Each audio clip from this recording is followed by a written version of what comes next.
পৃথিবীতে কোন নবী অলস ছিলেন? সব নবী কর্মঠ ছিলেন। বিষ্ণু ইসলাম বললেন, মা বাআসাল্লাহু নাবিয়্যান ইল্লা রাআল গানাম। এই পৃথিবীতে এমন কোন নবী নাই যেই নবী বকরি চড়ায় নাই। কি চড়ায় নাই? বকরিরে আপনারা লক্ষ্মীপুরের ভাষায় কি বলেন? কি বলেন? ছাগল। তো পৃথিবীতে এমন কোন নবী নাই যেই নবী কি চড়ায় নাই? ছাগল চড়ায় নাই। সাহাবারা বললেন, ইয়া রাসূলুল্লাহ আনতা কাযালিক?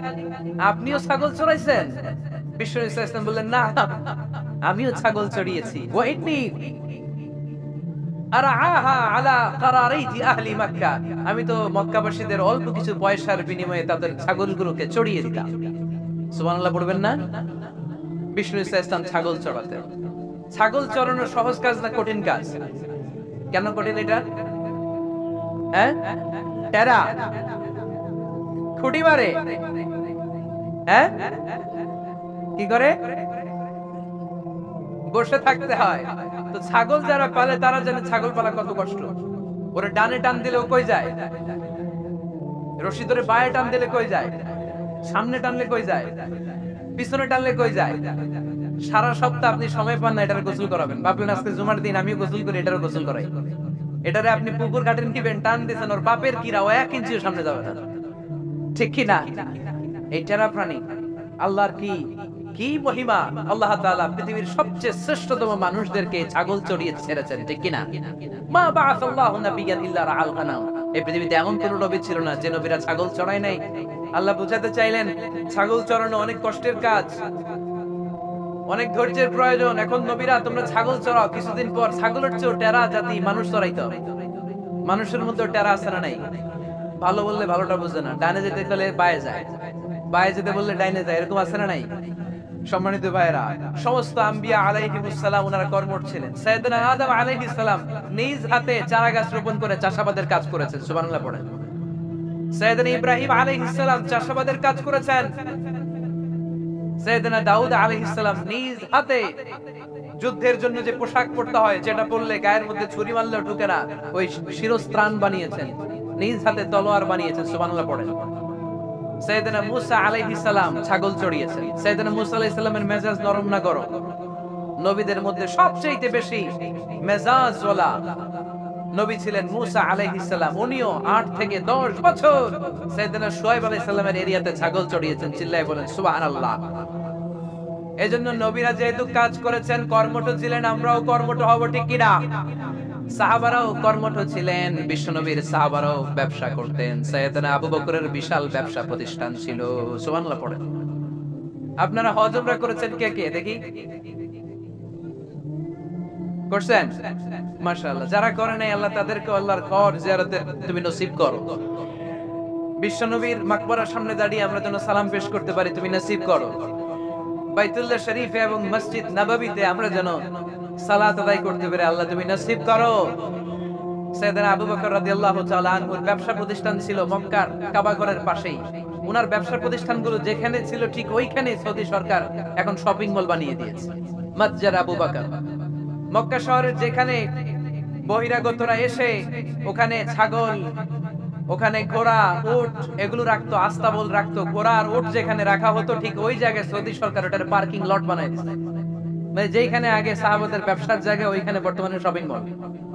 যেখানে আগের সময়কাল সাহাবারা উট আর ঘোড়া রেখে বাঁধতো, ওইখানে এখন গাড়ি ঘোড়া রাখার ব্যবস্থা করা হয়েছে। সাইয়েদনা আবু বকর অনেক বড় ব্যবসায়ী ছিলেন। ওনার নিজ টাকা দিয়ে হাবাসা থেকে আসা সাইয়েদনা বেলালকে তিনি 20,000 স্বর্ণ মুদ্রা দিয়ে উমাইয়া ইবনে খালাফের কবল থেকে তিনি মুক্ত করেছেন। সাইয়েদনা উসমান যুন্নুরাইন বড় ব্যবসায়ী ছিলেন। নিজের টাকা দিয়ে মদিনার মুসলমানেরা পানি খেতে পারে না, বীরে রুমা নামে একটা কুয়া ছিল, এই কুয়ার মালিক ছিল ইহুদি। মুসলমানেরা পানি খেতে গেলে এসে বকা দিত, পানি খেতে দিত না। বিশ্বনবী বললেন, আমার সাহাবীদের মধ্যে এমন কি কেউ নাই নিজের অর্থায়নে বীরে রোমা কিনে মুসলমানদেরকে দিয়ে দিবে? সাইয়েদনা উসমান যুন্নুরাইন বলল, ইয়া রাসূলুল্লাহ, আপনার খেদমতে আমি হাজির। মুহূর্তের মধ্যে সাইয়েদনা উসমান যুন্নুরাইন নিজের অর্থায়নে বীরে রোমাটা কিনে মুসলমানদের জন্য সদকা করে দিয়েছে। তো ব্যবসা না করলে, কর্মঠ না হলে, উপার্জন না হলে সত্যি করা যাবে? চিল্লায় বলেন করা যাবে? সুনানে তিরমিজির বর্ণনা, বিষ্ণু ইসা ইসলাম মক্কা থেকে যত সাহাবারা হিজরত করে মদিনায় এসেছে, মদিনাতে কোন না কোন সাহাবার সাথে বিশ্বনবী ভ্রাতৃত্বের বন্ধনে আবদ্ধ করে দিয়েছে। সুবহানাল্লাহ পড়েন। এজন্য মক্কা থেকে যারা এসেছে এদেরকে বলে মুহাজির, এদেরকে কি বলে? আর মদিনায় যারা ছিল এদেরকে বলে আনসার, এদেরকে কি বলে? আওয়াজ করে উত্তর দিবেন। মক্কা থেকে যারা এসেছে তাদের নাম, আর যারা মদিনার সাহাবী তাদের নাম আনসার। আজকে এই মাহফিলে লক্ষ্মীপুর এর বাইরে থেকে কারা কারা আসছেন দেখি?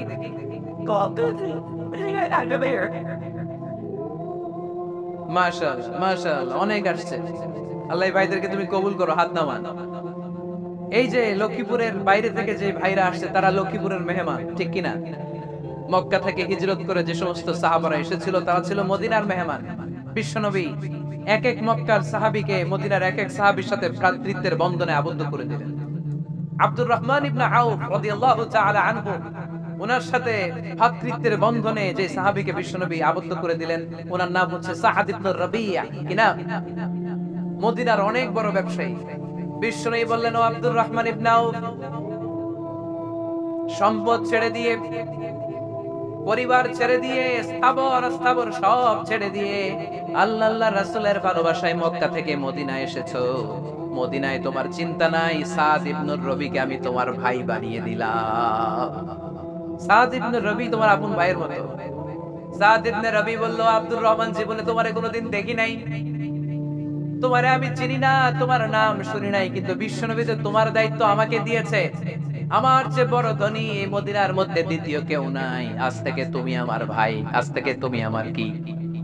আল্লাহ আমাকে যত সম্পত্তি দান করেছে তার অর্ধেক সম্পত্তি আমি তোমার নামে দিয়ে দিলাম। ও আব্দুর রহমান ইবনে আউফ, শুধু তাই নয়, রব্বুল আলামিন আমাকে দুইজন স্ত্রী দিয়েছে। কয়জন? তুমি দেখো আমার কোন স্ত্রীকে তোমার বেশি ভালো লাগে, যার নাম তুমি বলবে সাথে সাথে আমি তারে তালাক দিয়ে দিব। তার ইদ্দত পালন শেষে তুমি তাকে বিয়ে করে তোমার সাথে নিয়ে যাবা। সুবহানাল্লাহ। কারণ বিশ্বনবী তোমার দায়িত্ব আমার কাছে দিয়েছে, তুমি আমার ভাই, আমি মদিনার সবচেয়ে বড় ধনী, আমার অর্ধেক সম্পদ আমি তোমারে দিয়ে দেব, আমার দুই স্ত্রীর এক স্ত্রীকে তোমারে দিয়ে দিব। সাইয়েদনা আব্দুর রহমান ইবনে আউফ এই কথা শুনে অবাক হলেন। অবাক হয়ে উনিও এক অবাক কথা বললেন। উনি বললেন, লা হাজাতা লি ফি ইয়া আখি, ও আমার প্রাণের ভাই, তোমার কথা শুনে আমার হৃদয়টা ভরে গিয়েছে, কিন্তু তোমার সম্পদেরও দরকার আমার নাই, তোমার স্ত্রীরও দরকার আমার নাই। বারাকাল্লাহু ফি মালিক ওয়া লি আহলিক, আল্লাহ তোমার মালেও বরকত দেখ, তোমার সম্পদেও বরকত দেখ, তুমি শুধু একটু কষ্ট করবা। কি কষ্ট? দুল্লানি আলা সুক, show me the way to the market. তুমি মদিনায় কোনো মার্কেট আছে কিনা, শপিং মল আছে কিনা, ব্যবসা প্রতিষ্ঠান আছে কিনা আমারে দেখায় দাও। সুবহানাল্লাহ পড়ে। আমরা হইলে কি করতাম? লক্ষ্মীপুরে যারা আসছে এদের একজনকে যদি বলা হয়, ভাই আপনি এখন থেকে লক্ষ্মীপুরের ভাই, আমার অর্ধেক সম্পদ আপনারা দিয়ে দেব, কি করবে? পায়ের উপর পা তুলে খাবে আর বলবে কি আনন্দ আকাশে বাতাসে, ঠিক কিনা? এরপর যদি বলি, ভাই আমার দুই বউ যেটারে সুন্দর লাগে বলেন তালাক দিয়ে দেই, নিয়ে যান, কি বলবে? কি আনন্দ আকাশে বাতাস। আল্লাহ রাসূলের সাহাবী আব্দুর রহমান ইবনে আউফ বললেন, লা হাজাতা লি ফি, আমার দরকার নেই, দুল্লানি আলা সুক, just show me the way to market, এখানে মার্কেট কই আছে দেখায় দাও। অবাক হয়ে গেলেন সাদ বিন রবি, বললেন, ও আব্দুর রহমান ইবনে আউফ, ঠিক আছে, তুমি যদি নিতে না চাও তোমার আমি জোর জবরদস্তি করব না। শুনে রাখো, মদিনাতে ইহুদিদের কয়নুকার একটা বাজার আছে। এই কথা বলার সাথে সাথে আব্দুর রহমান ইবনে আউফ চলে গেলেন। এর পরের দিন অল্প কিছু পনির আর ঘি দিয়ে ব্যবসা শুরু করলেন। পনির আর ঘিয়ের ব্যবসা করতে করতে করতে করতে ব্যবসায় তিনি এত লাভ করলেন, উনি বললেন, আমি যদি কখনো মদিনার বালুর মধ্যে হাত দিতাম ওই বালুটারও সোনা বানায় দিত কে? দুল্লানি আলা সুক, লক্ষ্মীপুরের কর্মঠ যুবক ভাইরা, এই আব্দুর রহমান ইবনে আউফ আমাদের প্রেরণা। উনি অন্যের ঘাড়ে পাড়া দিয়ে খেতে চায় নাই, আরেকজনের উপর ডিপেন্ডেন্ট বা নির্ভরশীল হতে চায় নাই। তিনি স্বাবলম্বী হওয়ার শিক্ষা, লেসন কিয়ামত পর্যন্ত গোটা বিশ্বের যুবকদের জন্য রেখে গিয়েছে। চিল্লায় বলো ঠিক কি না? দুল্লানি আলা সুক, show me the way to market. Market কোথায় দেখাও। পনির আর ঘি নিয়ে ব্যবসা করতে করতে কয়েক মাসের ব্যবধানে ইতিহাস সাক্ষী সাইয়েদনা আব্দুর রহমান ইবনে আউফ মদিনার বিশাল বড় বিজনেস ম্যাগনেটে পরিণত হয়ে গেলেন। চিল্লায় পড়েন আল্লাহু আকবার। এজন্য ব্যবসার ভিতরে বরকত ঢুকিয়ে দিয়েছে কে? বিষ্ণু বললেন, আত-তাজিরা সাদুকাল আমিন, মা'আন নাবিয়্যিন ওয়াস সিদ্দীকিন ওয়াশ শুহাদা'i ওয়াস সালিহিন। আমানতদার ব্যবসায়ী তারা সাধারণ কোনো মানুষ নয়, কিয়ামতের দিন নবীদের সাথে হাসর হয়ে যাবে। আপনারা যারা ব্যবসা করেন, এটা সাধারণ বিষয় নয়। বিষ্ণু ইসলাম নিজেও ব্যবসায়ী ছিলেন। ওনার জীবনের প্রথমে তিনি খাদিজা রাদিয়াল্লাহু তাআলা আনহার ব্যবসার স্টাফ হয়ে কাজ শুরু করেছেন, এরপর নিজে ব্যবসা শুরু করেছেন। এরপরে খাদিজাতুল কুবরা রাদিয়াল্লাহু তাআলা আনহা সব সম্পত্তি বিয়ের পরে বিশ্বনবীর পায়ের সামনে ঢেলে দিয়েছেন। বললেন, ইয়া রাসূলুল্লাহ, এই সম্পদ আমি আপনাকে দিয়ে দিলাম, আপনি ইচ্ছামতো দিনের প্রয়োজনে খরচ করেন। সুবহানাল্লাহ পড়েন। এজন্য বিষ্ণু ইসলাম আমাদের জন্য উপমা, আব্দুর রহমান ইবনে আউফ আমাদের জন্য উপমা। যারা ব্যবসা করেন তারা বিষ্ণু ইসলামের সুন্নাহ পালন করছেন। আত-তাজির আস-সাদুক আল-আমিন। বিষ্ণু বললেন, সত্যবাদী আমানতদার ব্যবসায়ী, যে ব্যবসা করতে যে মিথ্যা কথা বলে না। অনেক ব্যবসায়ীরা আছে পণ্য চালানোর জন্য মিথ্যা কথা বলে আর কসম কাটে, আছে না নাই? আফা, এমনটা করা যাবে? সকালবেলা স্ত্রীরে বলে, এই গরুগুলা বিক্রি করবো, তুই একটা দাম কম। কত কম? স্ত্রীরে শিখাই দিচ্ছে, এই গরুর দাম তুই 40,000। তো বউ বলে, ঠিক আছে, দাম পেলাম 40,000।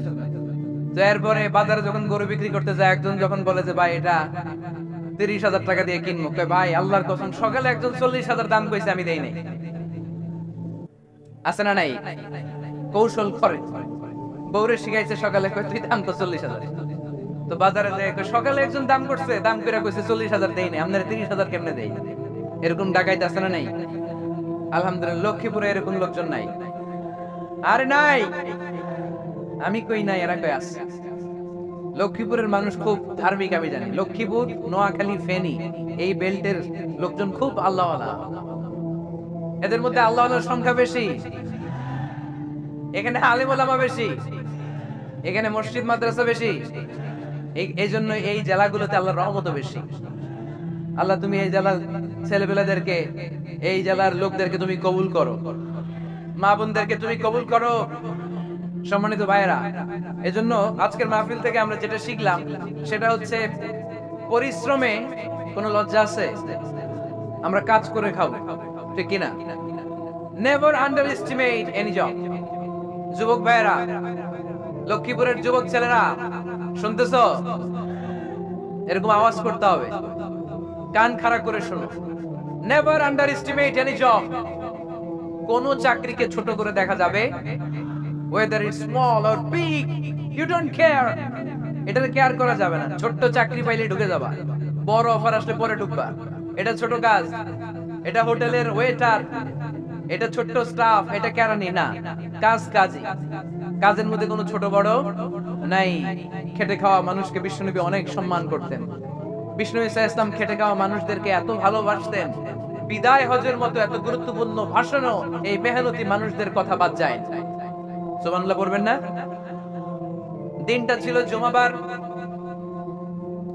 বিষ্ণু ইসলাম আরাফাতের ময়দানে দাঁড়িয়ে ঐতিহাসিক একটা ভাষণ দিলেন। এই ভাষণের নাম হলো বিদায় হজের ভাষণ।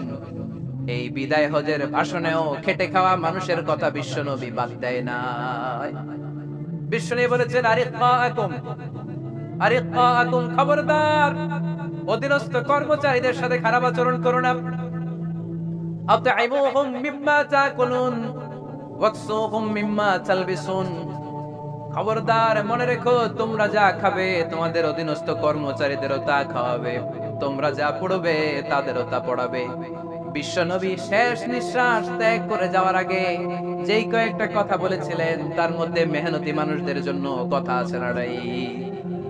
বিষ্ণু ইসলাম যখন শেষ নিঃশ্বাস ত্যাগ করবেন, তিনি বলেছিলেন, আসসালাত আসসালাত, উম্মতেরা, নামাজ নামাজ নামাজ ছেড়ে দিও না, নামাজ তরক করো না, নামাজ কাজা করো না।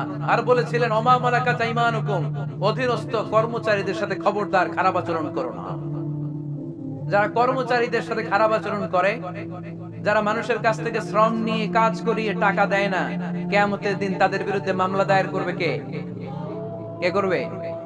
হাদিসে কুদসি সাক্ষী বিষ্ণু ইসলাম বলেন, আল্লাহ তাআলা ফরমান, আনা খাসমুহুম সালাসাতুন, আনা খাসমুহুম ইয়াউমাল কিয়ামা। তিন শ্রেণীর ব্যক্তির বিরুদ্ধে আল্লাহ বলেন, আমি নিজেই কিয়ামতের দিন মামলা দায়ের করব। I will be against them in the day of judgment. Three categories of people I will be against them in the day of judgment. তিন শ্রেণীর লোক কিয়ামতের দিন তারা ছাড় পাবে না। আল্লাহ বলেন আমি নিজেই তাদের বিরুদ্ধে মামলা দায়ের করব। এর মধ্যে এক শ্রেণীর লোক হচ্ছে রাজুলুন ইস্তাজারা জিরান ফাস্তাউফা মিনহু ওয়া লাম ইয়াতি আজরা। একজন শ্রমিক ভাড়া করে তার কাছ থেকে কাজ নিয়েছে কিন্তু তার পারিশ্রমিক আদায় করে নাই। এরকম আছে না নাই? দাপট দেখায় ইউনিভার্সিটির ক্যান্টিন গুলোতে। ইউনিভার্সিটির ক্যান্টিনে যে খায় মাগার বিল দেয় না, এরকম ডাকাইত আছে না নাই? চায়ের দোকানে চা খায় পরে দিব, বিল দেয় না, আছে না নাই? দোকানে যে পণ্য কিনে বিল দেয় না, পরে দিব, আছে না নাই? কিয়ামতের দিন আল্লাহ তোর এই মাস্তানি ছুটাবে, চিল্লা এখন ঠিক কিনা? আনা খাসমুহুম, আমি নিজেই তাদের বিরুদ্ধে মামলা দায়ের করব। কথাটা কার? এজন্য বিশ্বনবী বললেন খবরদার, মেহনতি মানুষ, খেটে খাওয়া মানুষ, এদের দোয়া কবুল হয়ে যায়। আ'তুল আজীরা আজরাহু ক্বাবলা আন ইয়াজিফা আরাকুহু। খবরদার, বিশ্বনবী বললেন শ্রমিকের ঘাম শুকিয়ে যাওয়ার আগে তাদের পারিশ্রমিক মিটিয়ে দাও। বিশ্বনবীর বিখ্যাত হাদিস, আ'তুল আজীরা আজরাহু ক্বাবলা আন ইয়াজিফা আরাকুহু। শ্রমিকের ঘাম মাটিতে লাগার আগে, শুকিয়ে যাওয়ার আগে তাদের পারিশ্রমিক মিটিয়ে দাও। কেননা তারা যদি বদদোয়া করে তোমার জীবনকে জাহান্নাম বানিয়ে দিবে কে? বিষ্ণু ইসলাম সব সময় খেটে খাওয়া মানুষদেরকে আগলে রাখতেন। সব সময় শুধু যে ভাষণে মেহনতি মানুষদের সাথে ভালো আচরণ করতে বলতেন, শ্রমিকদের সাথে ভালো আচরণ করতে বলতেন, এমনটা নয়। ওনার ব্যক্তিগত জীবন ঘাটলেও দেখা যায় উনি শ্রমিকদের সাথে কেমন আচরণ করেছেন। বিষ্ণু ইসলামের একজন খাদেম ছিল, আপনারা তার নাম জানেন? কি নাম? সবাই বলেন। আনাস। আওয়াজ করে বলেন বিশ্বনবীর খাদেমের নাম। নামটা কেমন লাগে? ভালো লাগে? ছেলে হইলে রাখবেন তো? রাখবেন? অনেকে আমারে জিজ্ঞেস করেছে আমার একটা ছেলের নাম বলে দেন। এই এলাকার যদি কারো সম্ভাব্য আগন্তুক 1 মাস পরেই ছেলে পৃথিবীতে আসবে, এর নাম রাখবেন আনাস। নাম কি রাখবেন? খাদিমু রাসূলিল্লাহ, আল্লাহ রাসূল সাল্লাল্লাহু আলাইহি ওয়াসাল্লামের খাদেম। এই খাদেমের কাছ থেকে একটু শুনেন ওনার মালিক কেমন ছিল। শুনবেন নাকি কষ্ট হচ্ছে? সম্মানিত ভাইরা খেয়াল রাখবেন, কোন পীর সাহেবের ব্যাপারে যদি আপনি রিপোর্ট চান, পীর সাহেবের বউয়ের কাছ থেকে শুনবেন। কথা কয় না, বোঝে নাই বোধহয়। একজন পীর সাহেব হুজুর উনি কেমন, রিপোর্ট দিবেন কার কাছ থেকে? কার কাছ থেকে? বউয়ের কাছ থেকে। একজন বড় সাহেব, বড় নেতা, তার ব্যাপারে যদি রিপোর্ট পেতে চান, আমি কয়েকটা জায়গা বলে দিই, এই জায়গাগুলো থেকে রিপোর্ট নেবেন। 1 নাম্বার তার ড্রাইভার, 1 নাম্বার। 2 নাম্বার তার বাড়ির দারোয়ান, 2 নাম্বার। 3 নাম্বার তার খাদেম, 3 নাম্বার। 4 নাম্বার তার ঘরের কাজের মেয়ে, 4 নাম্বার। এদের কাছ থেকে আসল রিপোর্ট পাওয়া যায়, ঠিক কিনা? এবার বিশ্বনবীর ব্যাপারে বিশ্বনবীর খাদেম কি বলে শুনবেন? বুঝে নাই বোধহয়। বিশ্বনবীর ব্যাপারে বিশ্বনবীর খাদেম কি কমেন্টস করছে শুনতে চান? খাদেমের নাম আরো জোরে বলতে হবে। আনাস রাদিয়াল্লাহু তাআলা। আনাস রাদিয়াল্লাহু তাআলা আনহু বলেন, বিশ্বনবী যখন মক্কা থেকে মদিনায় হিজরত করে আসলেন, মদিনার অলিতে গলিতে আনন্দের বন্যা বয়ে গেল। তলা আল বাদরু আলাইনা বলে সবাই বিশ্বনবীকে বরণ করে নিল।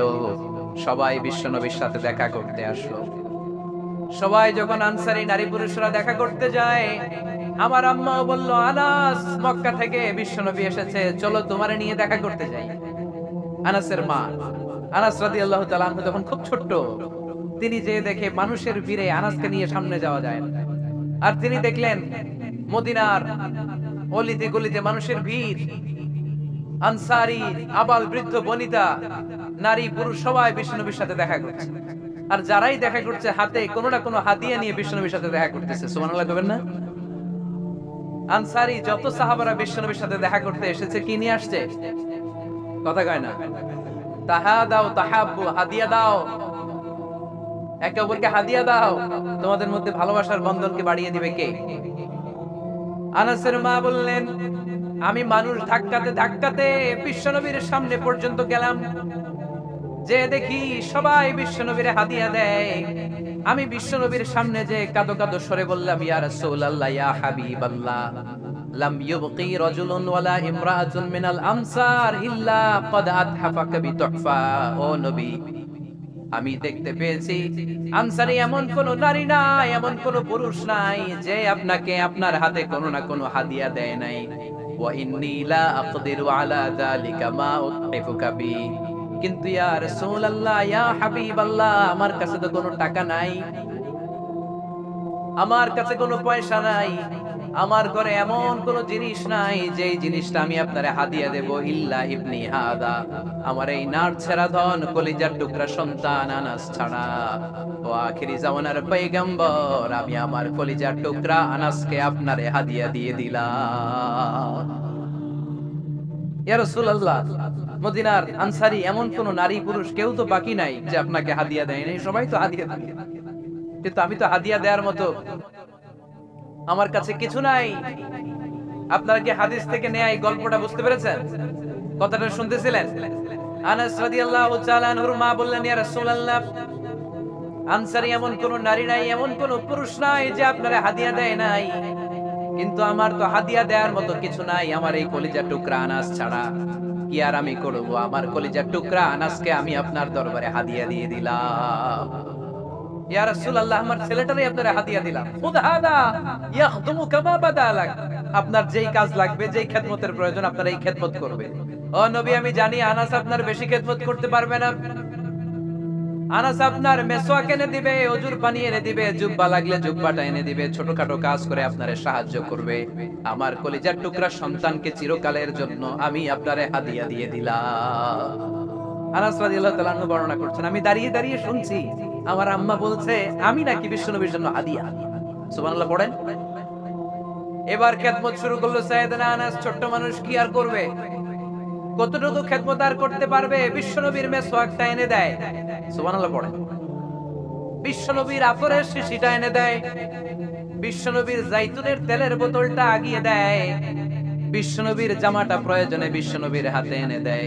সাইয়েদনা আনাস বলেন, আমি 1 বছর নয়, 2 বছর নয়, 5 বছর নয়, 7 বছর নয়, 10 বছর বিশ্বনবীর খেদমত করেছি। ফামা দারাবানি, 10 বছরে একদিনও তিনি আমারে মারে নাই। সুবহানাল্লাহ। একদিন আমার গায়ে হাত তোলে নাই। হাত তোলা তো দূরের কথা, ওয়ালা সাব্বানি, কোনদিন গালি দেয় নাই। ওয়ালা আবাসা আলা ওয়াজহি, কখনো বিরক্তি সুরে ভ্রু কুঁচকে আমার দিকে বিশ্বনবী কোনদিন তাকায় নাই। সুবহানাল্লাহ পড়ে। কোনদিন আমার গায়ে হাত তোলে নাই। আরে হাত তোলা তো দূরের কথা, আমাকে ধমকি পর্যন্ত দেয় নাই। ধমকি দেয়া তো দূরের কথা, আমরা অনেক সময় বিরক্ত হয়ে ভ্রু কুঁচকাই না, এরকম বিরক্তি হইলে আমরা কারোর প্রতি বিরক্ত হলে কি হয়? কপাল ভ্রু কুঁচকে ওঠে, ঠিক কিনা? সাইয়েদনা আনাস বললেন, কোনদিন মারে নাই। খাদেম বলতেছে, খাদেম, বড় সাহেবের রিপোর্ট কার থেকে নিতে হয়? হয় খাদেম, নয় দারোয়ান, নয় ঘরের কাজের মেয়ে, তা না হলে ড্রাইভার। বিশ্বনবীর খাদেম বিশ্বনবীর ব্যাপারে কি কমেন্ট করছে? মা সাব্বানি ওয়ালা জারাবানি ওয়ালা আবাসা ফি ওয়াজহি। এই 10 বছরের খেদমতের জিন্দেগিতে কোনোদিন বিশ্বনবী আমারে মারে নাই, গায়ে হাত তুলে নাই। আরে হাত তোলা তো দূরের কথা, একটা ধমকও দেয় নাই। আরে ধমক দেয়া তো দূরের কথা, বিরক্তির সুরে ভ্রু কুঁচকে আমার দিকে কখনো তিনি তাকায় নাই। চিল্লায় বলো সুবহানাল্লাহ। আর আজকে মাইক পেলে মানবতা, মানবাধিকারের কর্মী, কি সুন্দর কথা বলে, উইমেন রাইটস এর কথা বলে, শিশু শ্রম নিয়ে কথা বলে, আর বাড়িতে কাজের মেয়ের গায়ের মধ্যে খুন্তি, গরম খুন্তি পিঠের মধ্যে লাগিয়ে পিঠ ঝলসিয়ে দেয়, এরকম আছে না নাই? পত্রপত্রিকায় প্রায় দেখা যায় যে কাজের মেয়েদেরকে কি অত্যাচার করে। খুন্তি গরম করে করে চামড়ার মধ্যে লাগিয়ে স্কিন ঝলসে ফেলেছে, গ্রিলের মধ্যে বেঁধে রেখেছে, সময় মতো খাবার দেয় নাই, পিটিয়ে মাথার চুল কামিয়ে মাথা নেড়া করে দিয়েছে, এরকম আছে না নাই? এরা মানবাধিকারের ঠিকাদার, এরা মানবাধিকারের কথা বলে। আর বিশ্ব ইসলামের খাদেম বিশ্বনবীর ব্যাপারে বলেছে, কোনদিন মায়ের তো দূরের কথা, হাত তোলা তো দূরের কথা, আরে ধমক দেয়া তো দূরের কথা, বিরক্তির চেহারা নিয়েও কোনদিন বিশ্বনবী আমার দিকে তাকায় নাই। চিল্লায় পড়ে সুবহানাল্লাহ। বিশ্বনবী একবার সাইয়েদনা আনাস রাদিয়াল্লাহু তাআলা আনহুকে একটা ছোট্ট জিনিস আনতে পাঠালেন। সাইয়েদনা আনাস রাদিয়াল্লাহু তাআলা আনহু জিনিসটা আনতে যে মদিনার অলিতে গলিতে বাচ্চাদের খেলা দেখে জিনিস আনতে ভুলে খেলায় দাঁড়িয়ে গেলেন। ছোট মানুষ, ছোট একটা বাচ্চা যদি আমার সাথে নেই, সে কি আমার প্রয়োজন বুঝবে? আমার সেন্টিমেন্ট যেরকম বাচ্চা কি ওটা টের পাবে? ছোট আনাসকে বললেন, আমার জুব্বা নিয়ে আস। বিষ্ণু ইসলাম শাম দেশের জুব্বা পড়তো, বলতেন জুব্বা নিয়ে এসো। জুব্বা আনতে যখন বেরোলেন আনাস রাদিয়াল্লাহু তাআলা আনহু, দেখলেন মদিনার অলিতে গলিতে বাচ্চারা কুতকুত খেলে। কি খেলে? আপনারা খেলেন? তো এই খেলা দেখে আনাস রাদিয়াল্লাহু তাআলা আনহু ভুলে গেলেন যে বিশ্বনবীর জামা আনতে হবে। উনি ভুলে যে উনিও দাঁড়িয়ে খেলা দেখতে শুরু করলেন। এখন ঘন্টার পর ঘন্টা যায়, আনাসও আসে না, জামাও আসে না। বিশ্বনবী ভাবলেন, হায় রে, আনাস মনে হয় ভুলে গিয়েছে, কি আর করা, যাই নিজের জামা নিজেই নিয়ে আসি। বিশ্বনবী বের হলেন জামা আনতে। বের হয়েই দেখে মদিনার গলিতে বাচ্চারা খেলতেছে, ওইদিকে আনাস রাদিয়াল্লাহু আনহু দাঁড়ান। বিশ্বনবী সাল্লাল্লাহু আলাইহি ওয়াসাল্লাম কিছু বললেন না, যে উনিও আনাস রাদিয়াল্লাহু তাআলা আনহুর পাশে দাঁড়িয়ে খেলা দেখতে আরম্ভ করলেন।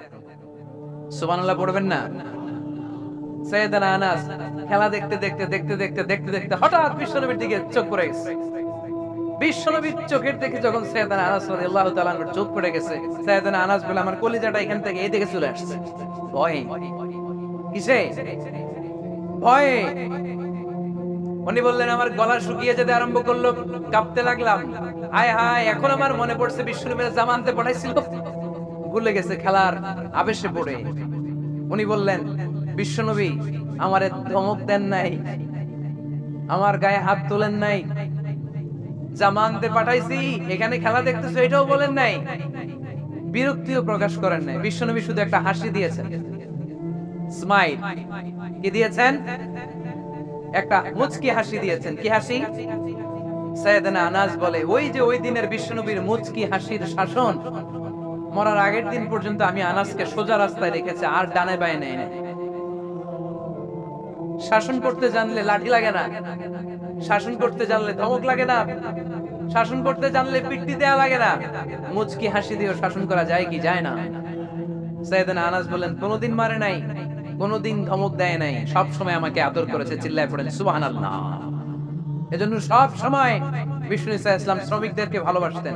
শ্রমে কোনো লজ্জা নাই, লজ্জা হচ্ছে অলসতায়। আজ থেকে এই মাহফিল, এই এত বড় আয়োজন, এত বড় গ্যাদারিং তখনই সার্থক হবে যখন আমরা এই সিদ্ধান্তে আসতে পারবো যে আমরা অলস সময় কাটাবো না, আমরা আমাদের এই সময়গুলোকে প্রোডাক্টিভ ওয়েতে কাজে লাগাবো, কোনো না কোনো কাজের সাথে জড়িত হব। Never under estimate any job, whether it's big or small, বড় হোক বা ছোট হোক, কোনো কাজকে আমরা ছোট করে দেখবো না। যে কোনো কাজ করো না ভাই, যে কোনো কাজ করো, তা যেন হয় সবার চেয়ে সবচেয়ে সুন্দর। আমাদের অবসর সময়গুলোকে কাজে লাগানোর দরকার আছে না নাই? আমরা নিজেদেরকে কর্মঠ করে, কর্মজীবী হিসেবে, শ্রমজীবী হিসেবে নিজেদেরকে প্রতিষ্ঠিত করতে চাই। রাজি আছো মুসলমান? লক্ষ্মীপুরের যুবক ছেলেরা আওয়াজ করে বলো, পারা যাবে? লজ্জা কিসে? লজ্জা কিসে? অনেকে টাঙ্কি মারে, এদিক সেদিক ঘুরে, আর বলে আমার আব্বা চেয়ারম্যান। আরে তোর আব্বা চেয়ারম্যান, তুই কি? আমার আব্বা MP, member of the parliament. আরে তোর বাবা এমপি, এটা তো তার গৌরব, তোর কি আছে সেটা বল। এজন্য নিজের পায়ে দাঁড়াবো। অলসতার সাথে আমাদের কোনো সম্পর্ক। আজকের এই মাহফিল থেকে আমরা অলসতা, অকর্মণ্যতাকে নো বলে দিলাম। অলসতাকে আমরা কি বললাম? আরো জোরে বলতে হবে, অলসতাকে কি বলবো?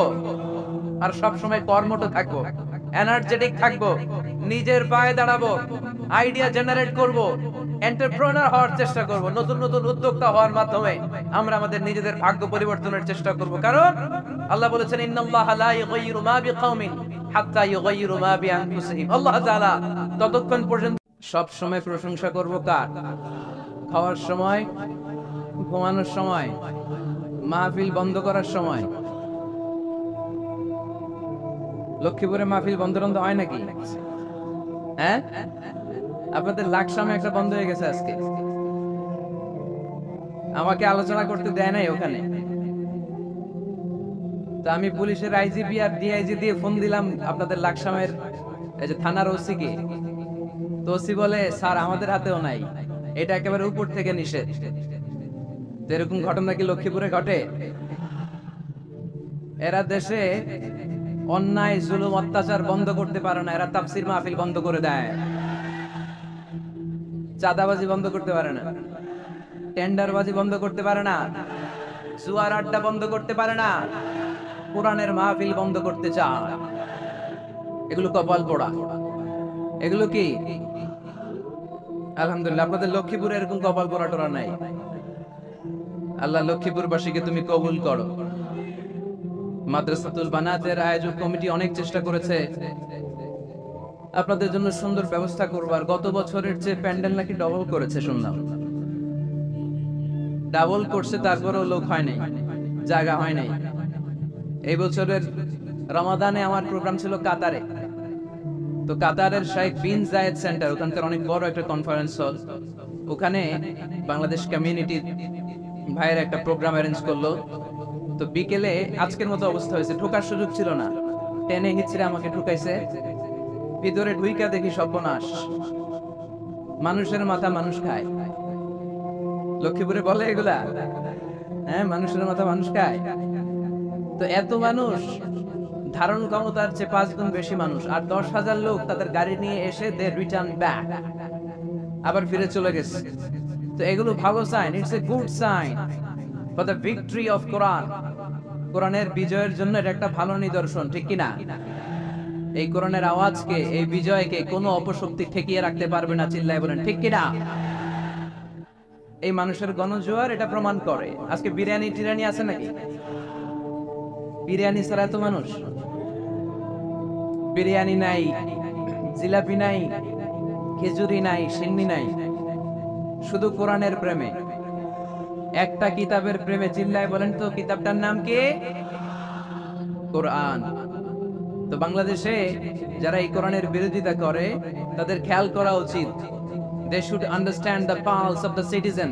জনগণের পালস বোঝা উচিত, যে জনগণ কি চায়, জনগণ কোনটাকে পছন্দ করে, জনগণ কোন দিকে ঝুঁকছে, এটা খেয়াল রাখার দরকার আছে না নাই? আজকের এই লক্ষ্মীপুরের বিশাল মহাসমাবেশ প্রমাণ করে কোরআনের এই ভিক্টরিকে, এই বিজয়কে কেউ থামাতে পারবে। আমরা কোরআনের সাথে থাকতে চাই, আমরা কোরআনকে বন্ধু বানাতে চাই। আমরা দুনিয়াতে যদি কোরআনকে বন্ধু বানাই, আমাদের কবরেও কোরআনকে বন্ধু বানায় দিবে কে? আল্লাহ, তুমি আজকের মাহফিলকে কবুল করো। যে ভাইয়েরা, যুবক ভাইয়েরা কষ্ট করে দাঁড়িয়ে দাঁড়িয়ে ধাক্কাধাক্কি করে এই গরমের মধ্যে কথা শুনছে, আল্লাহ তাদেরকে তুমি সাইয়েদনা হামজার সাথে হাসর নসিব করে দাও। যে সমস্ত বোনেরা বিভিন্ন জায়গায় গাদাগাদি করে একসাথে বসে আজকের তাফসীর মাহফিল শুনছে, তাদেরকেও তুমি ইসলামের জন্য কবুল করো। ঐতিহ্যবাহী মাদ্রাসাতুল বানাত আল ইসলামিয়া ফাজিল ডিগ্রি বিরাহিমপুর বানাত এতিমখানার উদ্যোগে আজকের এই বিশাল তাফসীরুল কোরআনের মাহফিল। আজকের এই প্রোগ্রামে কথা বলেছেন হাফেজ মাওলানা মোহাম্মদ হাবিবুর রহমান যুক্তিবাদী সাহেব, কথা বলেছেন হযরত মাওলানা নজরুল ইসলাম আসরাফি সাহেব।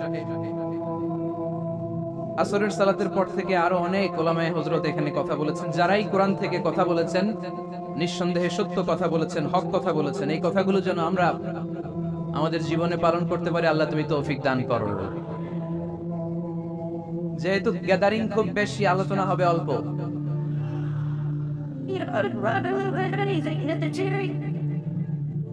লম্বা চূড়া আলোচনা করা কিন্তু খেলাফুস সুন্নাহ, সুন্নাতের খেলাফ। বিষ্ণু ইসলাম বলেছেন, খুতাবুকুম তাবিলা ওয়া সালাওয়াতুকুম কাসীরা। কিয়ামতের আগে তোমাদের ইসলামী বক্তব্যগুলো অনেক লম্বা হয়ে যাবে, আর তোমাদের সালাতগুলো খাটো হয়ে যাবে। Your Islamic lectures will be longer and your salah will be shorter. Lecture হয়ে যাবে লম্বা, আর সালাত হয়ে যাবে ছোট বা খাটো। এই আলামতটা সমাজে আছে না নাই? এখন লম্বা চূড়া বক্তব্য হয়, ওয়াজ শুনতে মানুষের ভাল লাগে, কিন্তু নামাজ ভাল লাগে না। আছে না নাই? লক্ষ্মীপুরে নাই মনে হয়।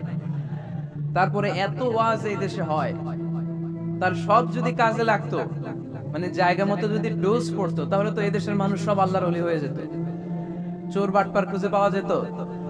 কিন্তু ওয়াজ যত হয় তত হেদায়েত হয় না। এর কারণ বাংলাদেশে সবচেয়ে বেশি ওয়াজ শুনে হচ্ছে এই যে মাইকম্যান যারা আছে, এরা সবচেয়ে বেশি ওয়াজ শুনে, তাই না?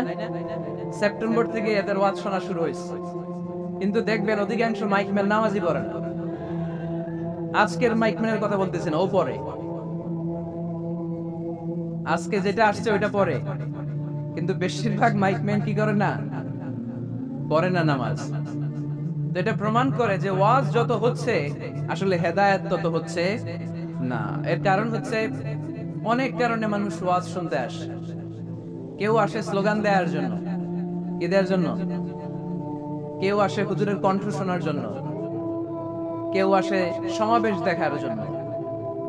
আবার যারা ওয়াজের আয়োজন করে তাদেরও নানা ধরনের প্ল্যান প্রোগ্রাম। সো হেদায়েতের জায়গাটা দিনকে দিন দুর্বল হয়ে যাচ্ছে, এই মঞ্চগুলো হেদায়েত শূন্য হয়ে যাচ্ছে। একটা সময় ছিল এত এত ক্যামেরা ছিল না মাহফিলে, ঠিক কিনা? এখন শত শত ক্যামেরা চলে আসে, আমরা রাতে যেই কথা বলি ফজরের আগে ওইটা পাবলিশ হয়ে যায়, ঠিক কিনা?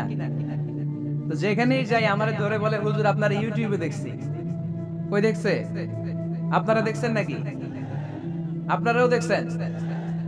তো এটা সহজ হয়ে গেছে এখন, কোরআনের কথা বলা, কোরআনের কথাকে প্রচার করা, কোরআনের কথাকে ছড়িয়ে দেয়া, এখন এটা সহজ হয়ে গেছে আলহামদুলিল্লাহ। তো এই জন্য আমরা যেন এটার ভালো দিকে কাজে লাগাই, আমরা যেন এটার নেগেটিভ সাইড গুলোকে প্রমোট না করি। এজন্য ওয়াজ শুনতে যারা এসেছেন, যেহেতু আজকে এটা আমার প্রথম মাহফিল এবছরের, আলহামদুলিল্লাহ এবছরের আমার প্রথম মাহফিল আমি লক্ষ্মীপুর দিয়ে শুরু করেছি। তো এই জন্য সবার প্রতি আমার নসিহাত, যারা ওয়াজ শুনতে এসেছেন আপনারা এই নিয়তে আসবেন যে কোরআন সুন্নাহর আলোকে এমন কিছু কথা শুনে যাব আমল করার নিয়তে। কিসের নিয়তে? যাতে আমার জীবনটা পরিবর্তন হয়ে যায়, যাতে এই ওয়াজ শোনাটা আমার জান্নাতে যাওয়ার ওয়াসিলা হয়ে যায়, যাতে আমার নাজাতের ওয়াসিলা হয়, ঠিক কিনা? এরপরে ক্যামেরাম্যান যারা এসেছো, তোমরাও নিঃসন্দেহে সেই যতদিন আমরা এই শীতের সিজনে ওয়াজ করি তোমরাও থাকবে। তোমাদের প্রতি নসিহাত হচ্ছে তোমরাও অনেক বড় সওয়াবের ভাগীদার। এই যে কোরআনের কথাগুলো তোমরা প্রচার করে দিচ্ছ, তোমাদের এখানে কন্ট্রিবিউশনও কম নয়। তবে এখানে তোমাদের স্বচ্ছতা বজায় রাখতে হবে। স্বচ্ছতা, নিজেদের মধ্যে আবার মারামারি করা যাবে না। এখন বক্তাদের মধ্যে মারামারি আছে না নাই? কাদা ছোড়াছুড়ি আছে না নাই? কাফের ফতুয়া আছে না নাই? লক্ষ্মীপুরে এগুলো বোধহয় কম না? তো এক আলেম আরেক আলেমকে দেখতে পারে না, একজন আরেকজনের জনপ্রিয়তায় জেলাসি ফিল করে, প্রতিহিংসা পরায়ণ। তো এই প্রভাব যদি যারা ক্যামেরাম্যান তাদের মধ্যে পড়ে যায়, এটা ভয়ঙ্কর হবে। অনেক ইউটিউব চ্যানেলের ওনাররা দেখি দুই বক্তার ছবি দিয়ে, এই বক্তা এমনে, ওই বক্তা এমনে, আর মাঝখানে লিখে রাখছে যুদ্ধ। মাঝখানে কি যুদ্ধ, মানে ওনার সাথে ওনার যুদ্ধ, ভারত পাকিস্তান খেলা। তো ইউটিউব চ্যানেলের ওনার ভাইরা যারা এসছো, তোমরা অনেক সওয়াবের ভাগীদার হবে যদি তোমরা প্রফেশনালিজম মেনটেন করে দাওয়াতের কাজ করতে পারো। আয়োজক কমিটি যারা আছে তাদেরকে আমি বলবো, আপনারাও ইখলাসের সাথে মানুষকে কোরআনের কথা শোনাবার উদ্দেশ্যে এই প্রোগ্রামগুলোর আয়োজন করবেন, তাহলে এই প্রোগ্রামগুলো থেকে অনেক মানুষ উপকৃত হবে। আর সম্মানিত উলামায়ে কেরাম যারা এই শীতের মৌসুমে কথা বলবেন, তাদের কাছে আমি বিনীত অনুরোধ জানাই, অন্যের পিছনে লেগে থাকবেন না। আপনার জীবনের সবচাইতে দামি বিষয় হচ্ছে আপনার সময়। আমাদের জীবনের সবচাইতে দামি জিনিস কি? আমাদের সময়। তো আপনার সময়টাই যদি আল্লাহর দেয়া, স্রষ্টার দেয়া সবচেয়ে দামি সময় যদি আপনি অন্যের পিছনে লাগিয়ে ফেলেন, তো নিজের কল্যাণ করবেন কখন? এজন্য সম্মানিত উলামায়ে কেরামদের বলবো, আমরা যেন বেশি বেশি স্টাডি করে কোরআন সুন্নাহর আলোকে মানুষকে কথা শোনাতে পারি, যাতে করে লোকজন উপকৃত হয়। আল্লাহর নসিহত গুলো যেন আমরা আমাদের জীবনে কাজে লাগাতে পারি, তুমি তৌফিক দাও। আরো জোরে পড়ি আমিন। আমি আপনাদের খেদমতে আমার খুতবার শুরুতে সূরাতু আল জুমআর 10 নম্বর আয়াত তেলাওয়াত করেছি। কয় নাম্বার শুনতেছেন? কষ্ট হচ্ছে না তো? আমি যখন প্রশ্ন করব আপনাদেরকে আওয়াজ করে উত্তর দিতে হবে। আর এই যে ছেলেরা, কথা বলো না, দোহাই লাগে তোমাদের, কথা বলো না, আওয়াজ করো না, ডিস্টার্ব করো না প্রোগ্রামের, চুপচাপ। লক্ষ্মীপুরের ছেলেরা খুব ভদ্র আমি জানি, একেবারে চুপচাপ। সূরাতুল জুমার 10 নম্বর আয়াতে আল্লাহ তাআলা আমাদেরকে কর্মচঞ্চল হতে বলেছেন, কাজ করে খেতে বলেছেন। কাজে লজ্জা নেই, লজ্জা অলসতায়। কাজে লজ্জা আছে, লজ্জা কিসে? অলসতায়, অকর্মণ্যতায়। লেজিনেস খুব খারাপ, কিন্তু অ্যাক্টিভ হওয়া, এনার্জেটিক হওয়া, এটা নবীদের সুন্নাত, ঠিক কিনা? তো এই আয়াতের মাধ্যমে আল্লাহ তাআলা গোটা বিশ্বের মানুষদেরকে কাজের প্রতি উৎসাহিত করেছেন। আল্লাহ বলেছেন, ফাইদা কুদিয়াতিস সালাতু ফান্তাশিরু ফিল আরদ আবতাগু মিন ফাদলিল্লাহ। যখন সালাত শেষ হয়ে যায়, তখন তোমরা জমিনে ছড়িয়ে পড়ো, প্রত্যেকে প্রত্যেকের ওয়ার্ক প্লেসে চলে যাও, কাজ করো। আবতাগু মিন ফাদলিল্লাহ, আর আল্লাহর দেয়া ফদল তালাশ করো, রিজিক তালাশ করো। মসজিদের ভিতরে রিজিক আছে? কথা কয় না। মসজিদে গেলে কি টাকা পাওয়া যায়, খাওয়া পাওয়া যায়? না। খাবার উৎপন্ন করতে হয় মসজিদের বাইরে, এ জমিনে। মসজিদে গেলে রহমত পাওয়া যায়। মসজিদে গেলে কি পাওয়া যায়? এজন্য মসজিদে ঢোকার সময় আমরা কোন পা দিয়ে ঢুকি আর কি পড়ি? আল্লাহুম্মা ইফতাহলি আবওয়াবা রাহমাতিক, আল্লাহুম্মা ইফতাহলি আবওয়াবা রাহমাতিক। আমরা বলি, হে আল্লাহ, আপনি আপনার রহমতের দরজা আমাদের জন্য খুলে দেন। সুবহানাল্লাহ পড়েন। এই দোয়া থেকে বোঝা গেল মসজিদে ঢুকলে কি পাওয়া যায়। সবাই বলতে হবে, কি পাওয়া যায়? মসজিদে ঢুকলে রহমত পাওয়া যায়। আর মসজিদ থেকে বের হলে রিজিক পাওয়া যায়, ফদল পাওয়া যায়। ফদল, ফদলের আরেক অর্থ হচ্ছে রিজিক। এজন্য মসজিদ থেকে যখন বেরোই কোন পা দিয়ে বেরোই আর কি পড়ি?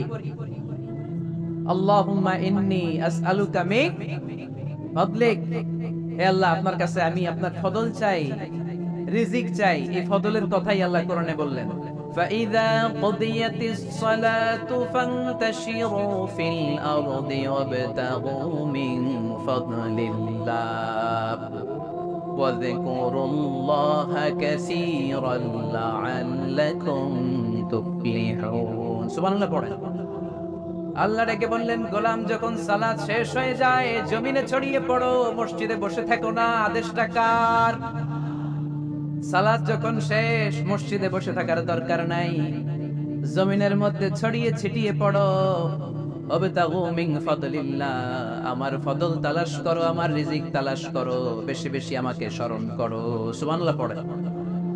তার মানে ইসলামের বিধান হচ্ছে যখন সালাতের সময় হবে আপনি মসজিদে যাবেন, আবার সালাত শেষ আপনি আপনার কাজে চলে যাবেন। when you are done with your salat, spread out to your workplace, কাজ শেষ তো আপনার কর্মস্থলে চলে যান।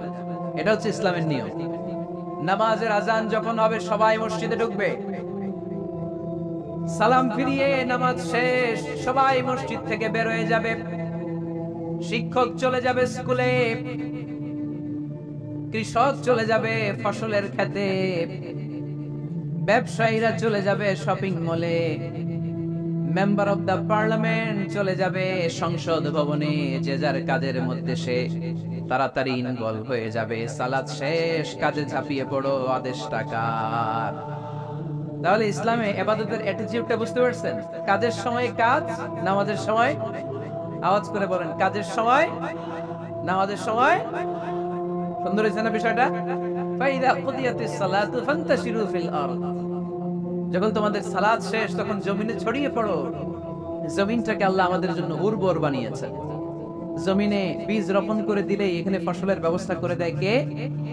ওয়াল্লাযী জাআলা লাকুমুল আরদা যালুলান ফামশু ফি মানাকিবিহা ওয়া কুলু মির রিজকি ওয়া ইলাইহিন নুশুর। তিনি তো এমন সত্তা যিনি তোমাদের জন্য জমিনটারে ফ্ল্যাট বানিয়ে দিয়েছেন, সমতল বানিয়ে দিয়েছেন। এই জমিনের অলিতে গলিতে, বনে বাদারে, রাস্তায়, সাগরে, পাতালে, পাহাড়ে, বিভিন্ন জায়গায় তোমরা ঘুরে বেড়াও, সেখানে যে আমি আল্লাহর রিজিক তালাশ করো। সুবহানাল্লাহ। এই জমিনটাকে আল্লাহ সাহালাতুল মাসালিক, চলার জন্য সহজ বানিয়ে দিয়েছেন, ফ্ল্যাট। বিমান থেকে এটা খুব সুন্দর দেখা যায়, জমিনটা খুব ফ্ল্যাট দেখা যায়, সমতল। এই সমতল হওয়ার কারণে এখানে চাষাবাদের সুযোগ সুবিধা করে দিয়েছে কে? তাহলে বোঝা গেল এই জমিনটা সমতল এবং উর্বর, ভেরি ফার্টাইল ল্যান্ড। আমাদের সালাত শেষ আমরা কাজে চলে যাব, আবার আজান হলে মসজিদে ঢুকে যাবে। এটাই হচ্ছে ইসলামের নিয়ম। সাইয়েদনা ওমর ফারুক যখন মসজিদে নববীর ইমাম, তিনি ইয়ামান দেশের কিছু লোকদের সাথে সাক্ষাৎ করলেন। কোন দেশের? ইয়ামান, যুদ্ধ বিধ্বস্ত একটা দেশ এখন। প্রাচীন নগরী হাদরামাউত, বা'লাবাক, এই ইয়ামান দেশের কিছু লোকের সাথে তিনি সাক্ষাৎ করলেন। তারা গোল হয়ে বসে থাকে, নামাজের পরে যায় না, বসে বসে সুবহানাল্লাহ পড়ে, আলহামদুলিল্লাহ পড়ে জিকির করে। ওমর ফারুক ভাবলেন দেখি পরের ওয়াক্তে কি হয়। উনি আসরের নামাজে ইমামতি করতে আসলেন, এসে দেখলেন ইয়ামানের লোকেরা মসজিদের বারান্দায় আশেপাশে বসে আছে, সবাই যায়, এরা যায়। মাগরিবের সালাতে উনি ইমামতি করতে আসলেন, ওমর ফারুক নামাজ শেষ করে দেখলেন সবাই চলে যায়, কিন্তু ইয়ামানের লোকগুলো যায় না। এশার সালাত পর্যন্ত তিনি ওয়েট করলেন। এশার নামাজ পড়ে চলে যাওয়ার সময় ওমর ফারুক দেখলেন সবাই নামাজ পড়ে কাজে চলে যায়, কিন্তু ইয়ামান দেশের লোকগুলো যায় না। ওমর ফারুক বললেন, মা বালুকুম মা খাতবুকুম, ঘটনা কি? কি হয়েছে তোমাদের? সবাই নামাজ পড়ে চলে যায়, কাজে যায়, তোমরা যাও না কেন? এখানে কি করো? ইয়ামানিরা বলতে শুরু করলো, নাহনু আল মুতাওয়াক্কিলুনা আলাল্লাহ, আমরা এখানে আল্লাহর উপর তাওয়াক্কুল করে বসে আছি। ওমর ফারুক অবাক হলেন, আনতুম আল মুতাওয়াক্কিলুনা ফিল্লাহ, তোমরা আল্লাহর উপর তাওয়াক্কুল করে বসে আছো? তো এই যে সারাটা দিন খাপটি মেরে এখানে বসে থাকলে তোমাদের খাবার আসে কোত্থেকে? উপার্জন হয় কি করে? ইনকাম আসে কোত্থেকে? রুজি রুটি হয় কোত্থেকে? ইয়ামানি লোকগুলো বলল, আমরা এখানে বসে বসে জিকির করি, তেলাওয়াত করি, বুজুর্গের মতো বসে থাকি। আমাদের বুজুর্গিয়া জিকির দেখে আশেপাশের লোকেরা এসে আমাদেরকে খাবার দিয়ে যায়। ওমরে ফারুক বললেন, সর্বনাশ, তাইলে তো তোমরা আল মুতাওয়াক্কিলুনা ফিল্লাহ নও, তোমরা হচ্ছে আল মুতাওয়াক্কিলুনা আলা বা'দিকুম বা'দা, একে অপরের উপর নির্ভরশীল। যারা প্লেটে করে খাবার নিয়ে আসে তোমরা তাদের উপর তাওয়াক্কুল করছো, কারণ তারা যদি প্লেট ভরে খাবার নিয়ে আসে তোমাদের পেটে কোনো দানা পানি পড়বে না। তোমরা আল্লাহর উপর মুতাওয়াক্কিলুনা আলাল্লাহ নও, তোমাদের সাধ্যের সবটুকু করার পরে তারপরে তোমরা তাওয়াক্কুল করবে। কি সুন্দর ইসলাম! এক সাহাবী বললেন, ইয়া রাসূলুল্লাহ, আমি উটে চড়ে এসেছি, তো আপনি তো আমাদেরকে তাওয়াক্কুলের ওয়াজ করেছেন, আমি উটের রশিটা গাছের মধ্যে না বেঁধে যদি শুয়ে থাকে আল্লাহর উপর তাওয়াক্কুল করি, উটটা থাকবে না? বিষ্ণু বললেন, না, তোমার উট থাকবে না, আগে রশি দিয়ে উটটা বাঁধো, ইয়াকিলহা সুম্মা তাওয়াক্কাল আলাল্লাহ, আগে টাইট করে রশি দিয়ে গাছের সাথে উটের রশিটা বাঁধো, এরপর আল্লাহর উপর তাওয়াক্কুল করো। এটার নাম তাওয়াক্কুল। চিল্লায় বলেন ঠিক কি না?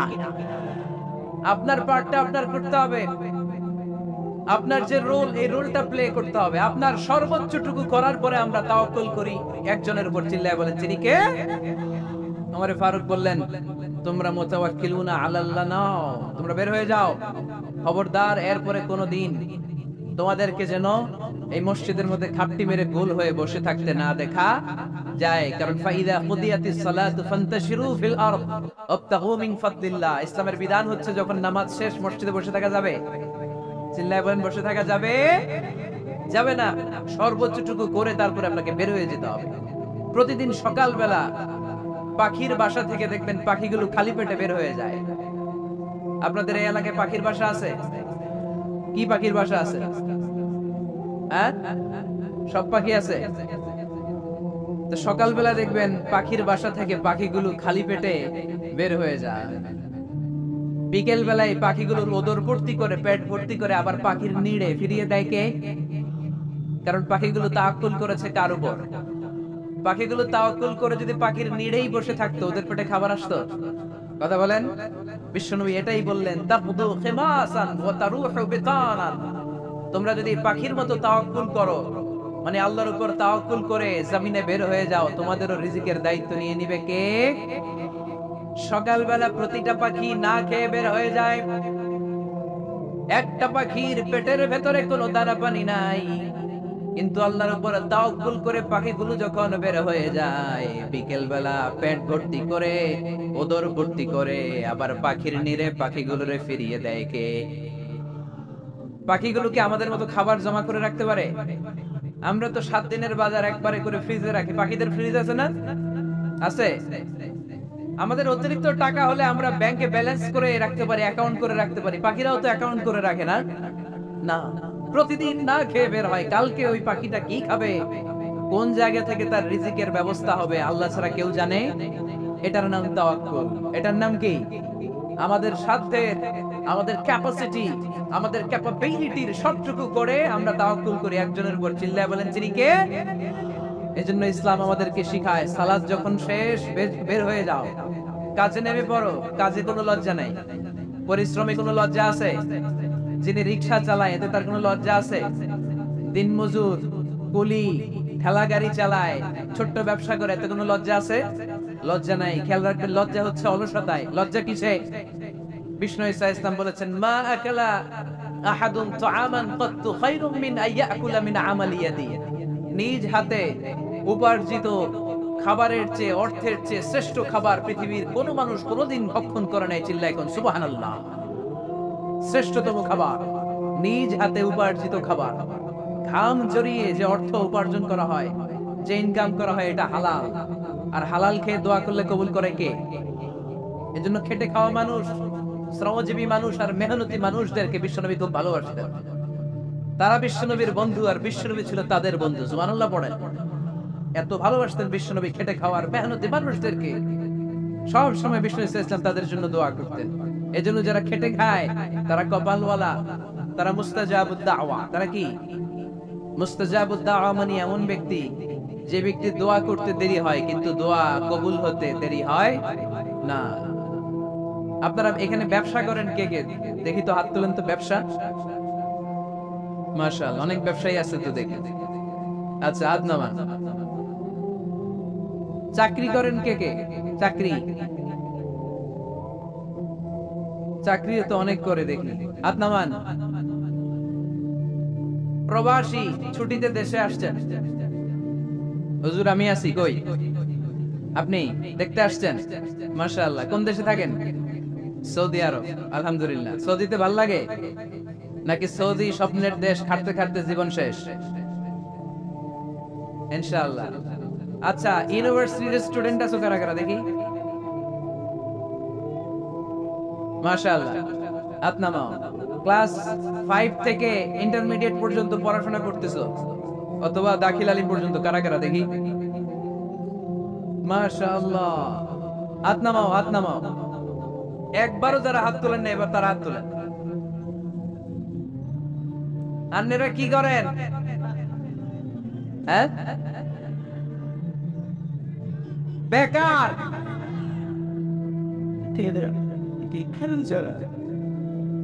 বাংলাদেশে চাকরির বাজার খুব মন্দা, ঠিক কিনা? বাংলাদেশ ইন্ডিয়াতে চাকরি পেতে অনেক কষ্ট। সামান্য একটা পদের জন্য যেখানে চেয়েছে ক্লাস 8 পাস, এখানে ডবল মাস্টার ডিগ্রি অ্যাপ্লাই করছে কয়েক লক্ষ। এজন্য আমাদেরকে উদ্যোক্তা হতে হবে। You have to be the entrepreneur.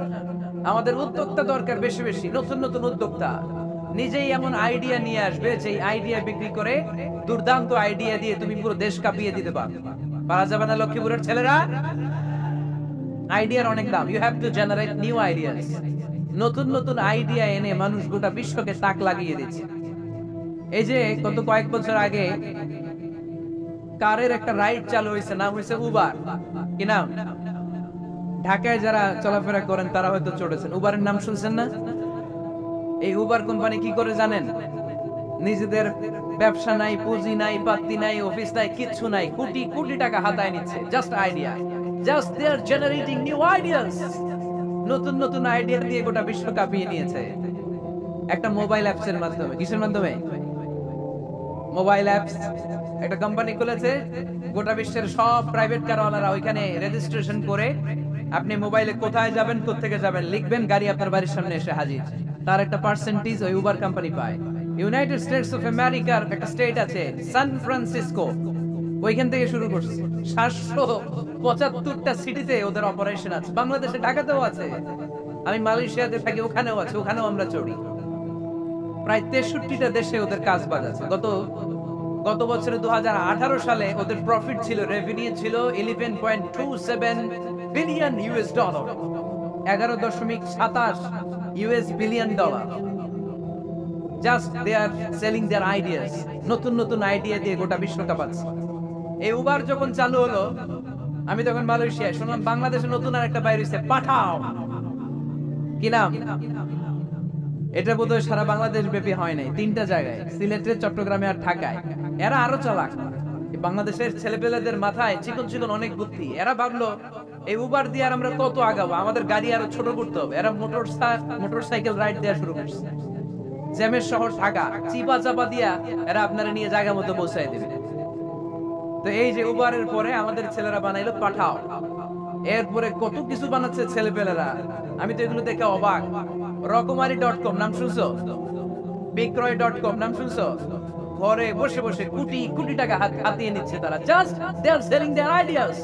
যেহেতু আমাদের চাকরি কম, ওই চাকরির বাজারে আমরা লাইন দিতে চাই না। আমাদের মেধাকে খাটিয়ে খাটিয়ে আমরা নতুন তরুণ উদ্যোক্তা বানাতে চাই। চিল্লায় বলো ঠিক কিনা?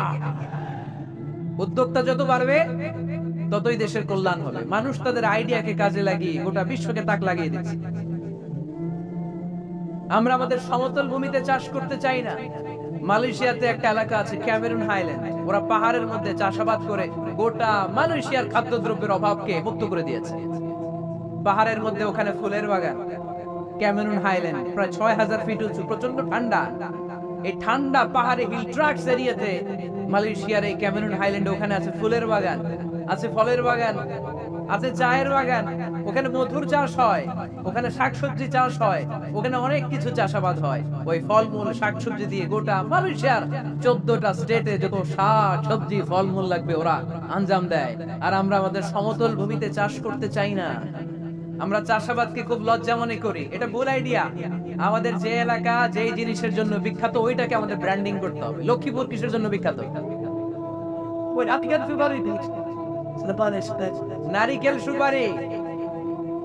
নারিকেল সুপারি যে পৃথিবীর কত মানুষ, ইন্দোনেশিয়ান লোকেরা মরির মতো খায় নারিকেল আর সুপারি। তো এইটারে আমাদের ব্র্যান্ডিং করতে হবে। যেই দেশে যেটা আছে, যে এলাকা যেই পণ্যের জন্য বিখ্যাত ওইটা আমাদের ব্র্যান্ডিং করতে হবে। আমাদের আদমজির জুট মিল বন্ধ না, পাওয়ানি জুট মিল বন্ধ। আমাদের পাট শিল্পকে ধ্বংস করে দিয়ে ইন্ডিয়া এখন ওই কটনের পাঞ্জাবি বানায়, জুট কটনের পাঞ্জাবি আছে না নাই? পুরা বাংলাদেশের মার্কেট এই জুট কটনের পাঞ্জাবি দিয়ে সয়লাভ। আমাদের বাংলাদেশের পাট দিয়ে যদি আমরা বিহি পাঞ্জাবি বানাতে পারতাম, গোটা বিশ্বকে, বিশ্ব বাজারকে আমরা দখল করে নিতে পারতাম, ঠিক কি না? এজন্য আমাদেরকে নতুন নতুন আইডিয়া জেনারেট করতে হবে। চাকরির পিছনে বসে থাকলে চলবে না। আর আজান যদি হয়ে যায় ছুটে যাব মসজিদে, আর নামাজ শেষ হলে আমরা আমাদের কাজের দিকে চলে যাব। চিল্লায় বলেন ঠিক কিনা? যেটাই করব আমরা ভালোভাবে করব। আল্লাহ বলেছেন লিয়াবলুয়াকুম আইয়ুকুম আহসানু আমালা। লক্ষ্মীপুরের ভাইয়েরা আওয়াজ করে উত্তর দেন, আওয়াজ করে উত্তর দিতে হবে। জান্নাতে যেতে হলে 100তে কত নাম্বার পেতে হবে? হ্যাঁ, হয় নাই 51। কি নাম তোমার? হ্যাঁ, ফরহাদ। জান্নাতে যেতে হলে 100তে আমার দরকার 51। 100তে কত লাগবে? ফাআম্মা মান সাকুলাত মাওয়াজিনুহু ফাহুয়া ফি আইশাতির রাদিয়া। সেদিন মিজানের পাল্লা যার ভারী হয়ে যাবে সে আনন্দ উৎসবে থাকবে। তো মিজানের পাল্লা ভারী হওয়ার জন্য 100তে আমার কত পাওয়া লাগবে? কত পাওয়া লাগবে?